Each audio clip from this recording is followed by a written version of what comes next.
সরকার বদল হয়, বদলায় না এলাকার রাস্তার হাল। দীর্ঘ 15 বছরের বেহাল রাস্তা সারাতে স্বেচ্ছাশ্রম এলাকাবাসীদের।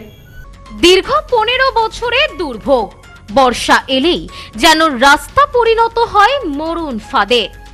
সরকার পরিবর্তন হলেও পরিবর্তন হয়নি বেহাল রাস্তার। প্রশাসনের কাছে বারবার অভিযোগ জানিয়েও মিলছে না সুরাহা। অবশেষে গ্রামবাসীরাই উদ্যোগ নিলেন রাস্তা সংস্কারের। বাঁকুড়ার জঙ্গলমহলে রানীবাঁধের খেরিয়াশায় গ্রামবাসীদের অভিযোগ, গ্রামে ঢোকার প্রায় 1 কিলোমিটারেরও বেশি রাস্তা কাঁচা। রাস্তা দীর্ঘদিন ধরেই বেহাল অবস্থা। এই গ্রামে প্রায় 70টি আদিবাসী পরিবারের বসবাস। গত কয়েকদিনের বৃষ্টিতে রাস্তার অবস্থা আরো শোচনীয় হয়ে গিয়েছে, যার জেরে সমস্যায় পড়তে হচ্ছে স্থানীয়দের।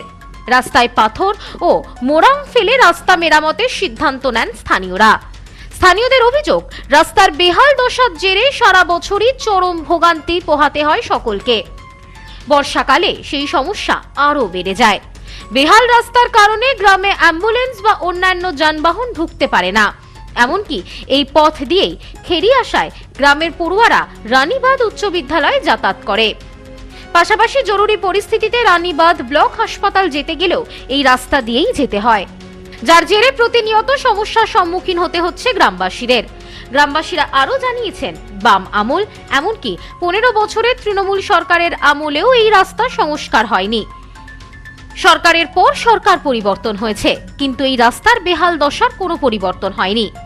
এটা নিজেরাই আমরা রাস্তাটা মেরামত করার জন্য সিদ্ধান্ত নিই। কেন এই উদ্যোগটা নিলে? এই উদ্যোগটা আমাদের মেন রাস্তা, এটাই আমাদের। এই রাস্তাটা না মেরামত করলে আমাদের কোনো রানীবাঁধ যাবার কিংবা দোকানদার যাবার কোনো আর বিকল্প রাস্তা নেই।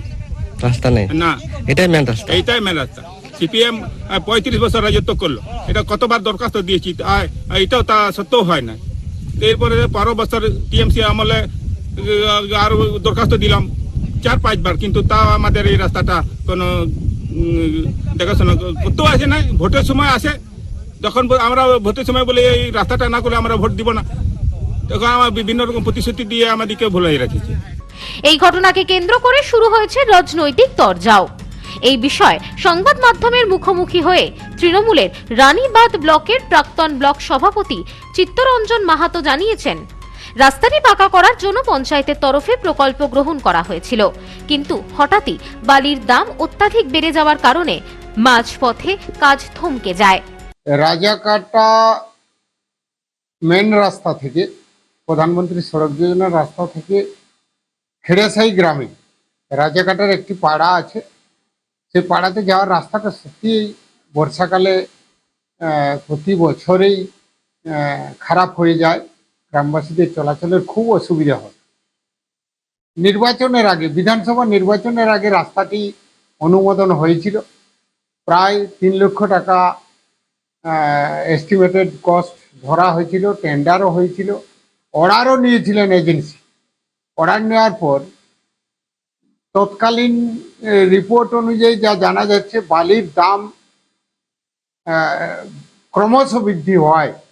সেই এজেন্সি স্বীকারোক্তি করেছেন গ্রাম পঞ্চায়েতের প্রধানের নিকট যে রাস্তাটি এইভাবে করা সম্ভব নয়, বালির দাম যদি কমে তাহলে করা যেতে পারে।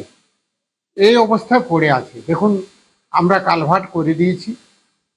গ্রামের লোকেরা অবশ্যই স্বেচ্ছাশ্রম দিয়ে কালভার্টের ওই অংশটা, একটু জমি জায়গার সমস্যাও ছিল, জমির জটও ছিল। অর্থাৎ গ্রামবাসীদের বেশিরভাগ কৃষিজীবী মানুষ। এখন তো আপনারা সকলেই জানেন, জমি সম্পত্তির পরিমাণ ক্রমশ কমে যাচ্ছে। তবে এদিনের এই খবর সামনে আসতেই রানীবাঁধ বিধানসভার বিধায়ক তথা মন্ত্রী ক্ষুদিরাম টুডু বলেন, দ্রুত রাস্তা সারাইয়ের কাজ শুরু হবে। প্রয়োজনে নতুন করে টেন্ডার করে রাস্তা মেরামতের কাজ সম্পূর্ণ করা হবে। এই খবর এলো, আমি নিশ্চয়ই বর্ষার আগে এটাকে সংস্কার করার চেষ্টা করব এবং ব্লক আধিকারিককে বলবো যে এই সমস্যাটাকে দ্রুত সমাধান করার জন্য। গ্রামবাসীদের দাবি, দীর্ঘ বছরের পর বছর তারা এই রাস্তার সমস্যায় ভুগেছেন, কিন্তু আর নয়। এবার সরকার ব্যবস্থা না নিলে তারা নিজেরাই রাস্তা সারাই করবেন। পাড়াটা থেকে এই যে মেন রাস্তা রাজাকাটা যাওয়ার, এটা এত অসুবিধা যে কোনো গাড়ি চলে না, মানে মোটর সাইকেল যায় না। যে ক্ষেত দিয়ে আমরা নিয়ে যেতাম, এই রাস্তাটা দিয়ে যেতে পারতাম না, মানে গাড়ি ঢুকে যেত, চাকা ইয়ে হয়ে যেত, স্লিপ খেয়ে সব পড়ে যেতাম। তাহলে সেই জন্য আমরা নিজেরা গাঁয়ের থেকে এটা করছি। রাস্তা কত এই রাস্তা কত কিলোমিটার হতে পারে? এটা আমাদের 1 কিলোমিটার, এখান থেকে রাজাঘাটা থেকে খিড়াসাই রাস্তাটা 1 কিলোমিটার। আর এই যেটা কাজ হচ্ছে এটা কতটা হবে, ওই 2 চেন ধরে নিন, 2 চেন আমাদের রাস্তাটা একবারেই খারাপ। Bureau report, news no man's land, Bankura.